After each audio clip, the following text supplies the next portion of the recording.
الفاظ کو لوگوں نے قید کر لیا ہے. تو اس لیے میرے ناول کا پہلا لفظ یہ ہے کہ ہمیں چاہیے لفظوں کی آزادی، یعنی کہ جب الفاظ آزاد ہو جائیں گے تو ہم انصاف پسندی کی بات کر سکتے ہیں، معاشرے کو سکون پہنچانے کی کوشش کر سکتے ہیں. تو اسی طریقے سے ہم نے اپنے ناول کا نام لفظوں کا لہو رکھا، یعنی کہ لوگوں نے لفظوں کا لہو بہا دیا ہے. یہی وجہ ہے کہ آج انصاف پسندی کا منظرنامہ ہمارے سامنے نہیں آ رہا ہے. ابھی آپ کو یوا پرسکار مل چکا ہے اور اردو کی نئی نسل میں آپ پوری طرح سے مشہور ہو چکے ہیں. کچھ ادیبوں کے بارے میں پڑھ رہا تھا تو اس میں بھی انہوں نے آپ کا نام لیا ہے اور سیمیناروں میں بھی آپ کے نام سنتے رہتے ہیں. آپ کو ابھی نئی نسل میں فکشن کے حوالے سے، فکشن جیسے آپ نے ناول لکھا ہے، شارٹ اسٹوری، اس میں نئی نسل میں کتنی امنگ دکھ رہی ہے آپ کو؟ کتنے لوگ آ رہے ہیں اور ان کے ناول یا افسانے کس طرح سے ہیں اور کس کس ٹاپک پہ لکھ رہے ہیں؟ 21ویں صدی کے متعلق یہ کہا جاتا ہے کہ یہ فکشن کی صدی ہے، اور ایک رپورٹ بھی سامنے آئی ہے کہ مقابلہ جاتی امتحانات کی کتابوں کے بعد سب سے زیادہ اگر کسی کتاب کی فروخت ہوتی ہے تو ناول کی. اور رہی بات اردو میں ناول نگاری کی اور خصوصاً نوجوان نسلوں کی ناول نگاری کی، ناول نگاری کی سمت و رفتار بہتر ہے. ایک چھوٹی سی مثال یہ ہو سکتی ہے کہ کل 18 برسوں میں تقریباً اردو میں 130 ناولوں کی اشاعت ہوئی. اب ظاہر سی بات ہے کہ 130 ناولوں کی اشاعت کے بعد ہم یہ کہہ سکتے ہیں کہ اردو میں بھی ناول نگاری کی سمت و رفتار بہتر ہے اور اچھے ناول لکھے جا رہے ہیں. اور جہاں تک رہی نئی نسل کی بات، نئی نسل یعنی تازہ کار نسل، جس نسل سے میرا تعلق ہے، اس نسل میں بھی کئی ایسے نوجوان ہیں جو مسلسل لکھ رہے ہیں. ناول کی بات کریں تو عمران عاقف خان نے بھی ناول لکھا ہے، اسی طریقے سے سفینہ بیگم نے بھی ناول لکھا ہے. سفینہ بیگم کا ناول بہت اچھا ہے، ان کا اسلوب بہت اچھا ہے. اسی طریقے سے اگر افسانہ نگاری کی بات کریں تو ڈاکٹر مستمر، ذاکر فیضی، شہناز رحمان، صدف اقبال، حنیف خان، نورین خان، تو اسی طریقے سے کئی نام ہو سکتے ہیں کہ جو مسلسل لکھ رہے ہیں، اور ان سے امید کی جا سکتی ہے کہ 21ویں صدی میں اچھے اچھے ناول، اچھی اچھی کہانیاں اردو کو دیں گے.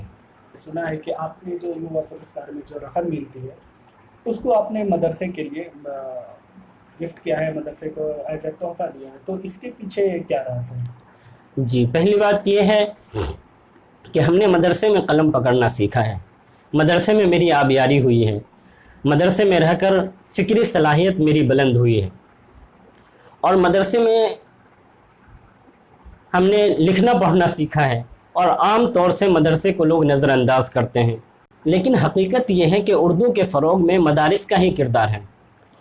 ہر دور میں اہل مدارس نے اردو کو فروغ دینے کی کوشش کی ہے.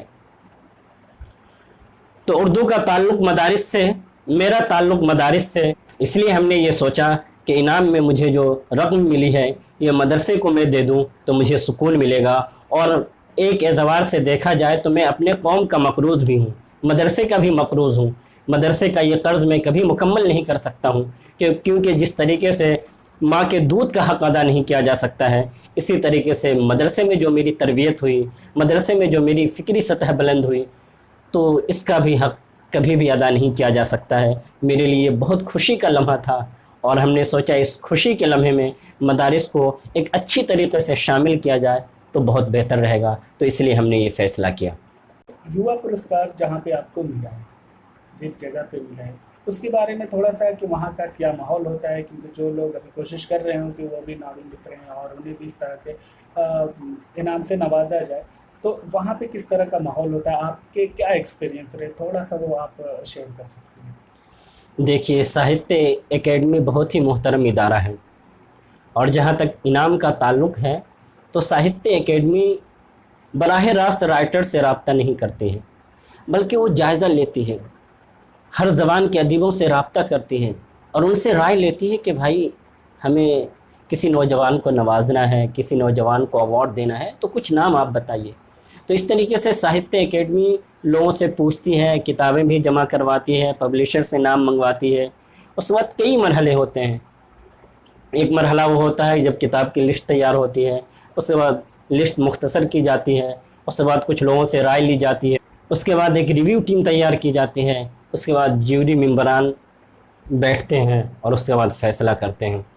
تو کل ملا کر ایک لمبا مرحلہ ہوتا ہے, ایک لمبا سلسلہ ہوتا ہے, جس کو عبور کرنے کے بعد, جس کو پار کرنے کے بعد ہم اس انعام سے نوازے جاتے ہیں, یہ انعام ہمیں ملتا ہے.